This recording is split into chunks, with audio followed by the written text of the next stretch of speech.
you have any update, Coach, on Makai Levin's status, and have there been any injuries that will go into the fall so far? Nothing that would go into the fall.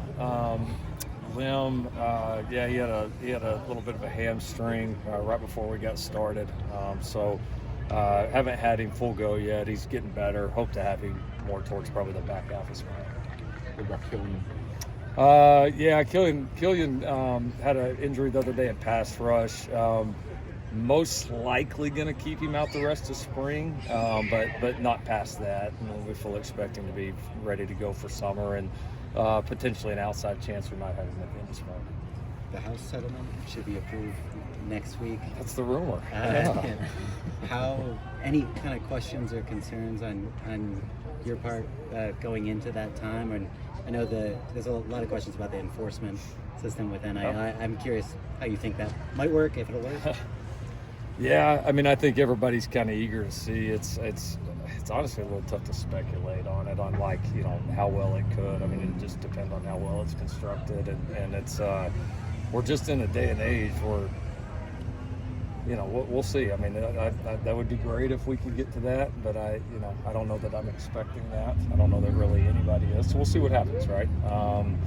And then certainly some clarity on some things with the roster, certainly, and the scholarships and all that. I mean, we've got a working idea of what it's going to be like, but to actually see and know for certain, I think will be super helpful. So, I mean, I think those are the big points that we're going to be most excited to see that affect us, obviously, a great deal. What would be your biggest concern about an enforcement working, or what do you feel like it would need to work? Man, it's tough because obviously there's a whole legal side of that, and you're going to need something that's going to hold up legally, right? I mean, I think that's something that has enough teeth to accomplish what it needs to accomplish, and then something that's not just going to get just run over with people getting sued and all of that. So I mean, that's the world that kind of those people live in, and that's why it's been tough to find it. Obviously, if we can, that'll be great, and hopefully that they can make some good progress. Coach, as you've had some time in the offseason to reflect back on last season, first year in the Big Ten, what were some lessons learned from that first year, the new conference, and just from last season in general?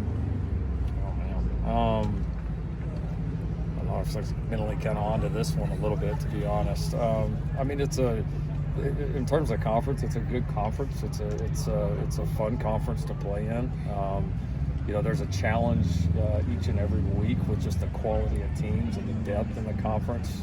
I would say the going on the road in this conference is like really truly going on the road. It's real atmospheres. It's good teams. It's big challenges.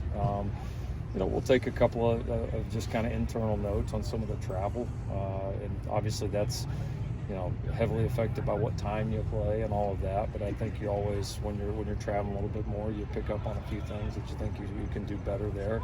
And I mean, and again, I know this is you guys probably get tired of hearing me say it, but it's like in terms of kind of lessons learned, like we're just on our climb, man. It's like we're just growing. We're going. We're just continuing to get better. And that's not really relative to the Big Ten or kind of to anything else. It's just we're continuing to try to grow and take steps as a program. And like I said, fix the things that aren't championship level and try to continue to enhance the things that maybe we think are right now. So, it's with this now, like each team is kind of so new that there's some of the lessons that are learned, but like some of the lessons will be a little bit different this time around, and you just got to be as ready for all these different challenges that are coming, and that's why you prep so hard and why you try to grow as a program so that you're more ready for that year after year, and I think we're absolutely heading in that direction.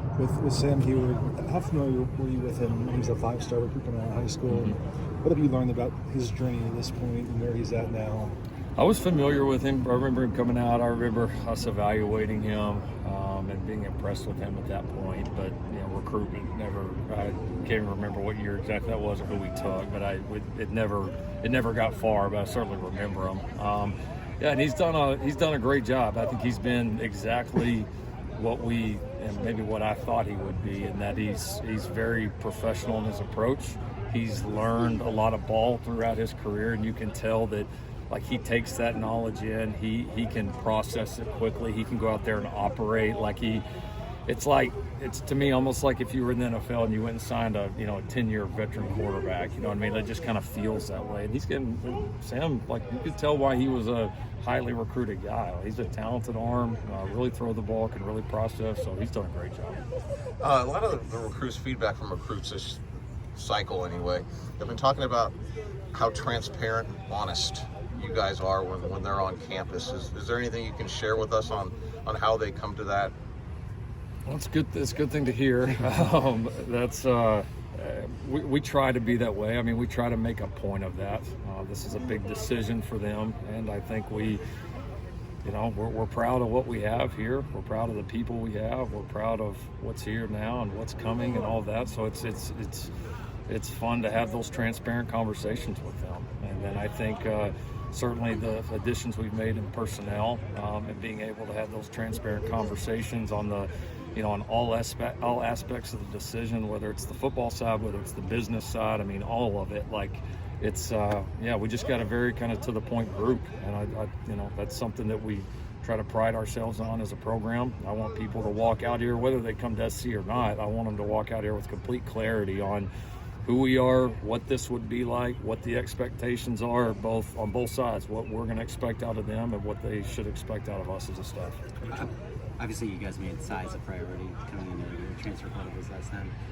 How can you, I know it's been just a couple of days, but how can you just sort of feel that size maybe rippling throughout the whole defense, not even just at the line scrimmage? Yeah, you definitely feel it. I mean, you just, especially the competitive periods, especially, when you start running the football against that front, you do. You just, it's like the gaps and the holes when you play really big teams and really strong teams, like everything's smaller, right? Like literally space is just taken up, and like you kind of feel that right now with our guys, and it's a real battle at the line of scrimmage, and same thing for our defensive line facing our O-line. I mean, it's just kind of, it's like not two featherweights going at it, This is like two big cats in the ring that you kind of feel, you feel the punches of each one of them. So, and then I think just the depth of that it's not just one guy here or there. I mean, collectively, it's like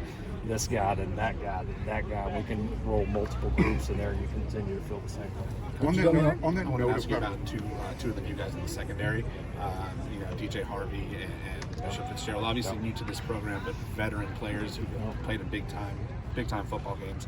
What have you seen out of them, and what have they brought to some of the younger guys in the secondary, helping mentoring those guys? Yeah, Harvey brings a lot of energy and juice to the field. He's a really competitive guy. You kind of feel his presence and energy every day. He's really focused on his craft. But yeah, his energy, his competitiveness, that fire, I think already you feel the impact. Bishop's just steady. He's a steady guy. He communicates so well. Another guy that you definitely feel kind of his veteran presence on kind of like calming the group, and he can go in there and operate like right now, like he's been here for a while, which is hard to do. So they've been two great additions so far. So we were talking about the running game, and you're a quarterback whisperer. You've got 3 Heisman quarterback winners. What would it mean to you to see a running back at USC win the Heisman with you coaching? Would that change the way you look at, is one, I guess the best way to ask is, every Heisman is special, but what would it mean to you to actually do that here, tailback you, have a running back win Heisman? I'd take it. I would definitely take it. It'd be phenomenal.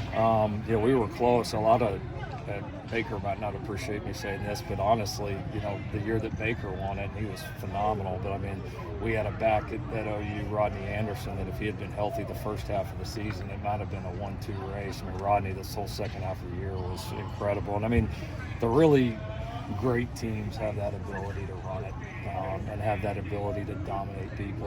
In this league, the schedule we play, doing it at this place, I think it would, it's amazing anytime, a player could be honored with something like that. Obviously, it's an historic award, but to me, it's even bigger because that award is also representing team success. And if you're doing that and you're able to be that dominant on the O-line and running the football with that type of guy, then that means we probably won a bunch of ball games. So it would be incredibly special.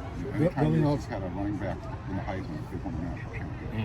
There we go. Beautiful. I'm in. Let's do it. Thank you for Yeah, that. yeah, great question. Thank you, Coach. Yeah, thanks, guys.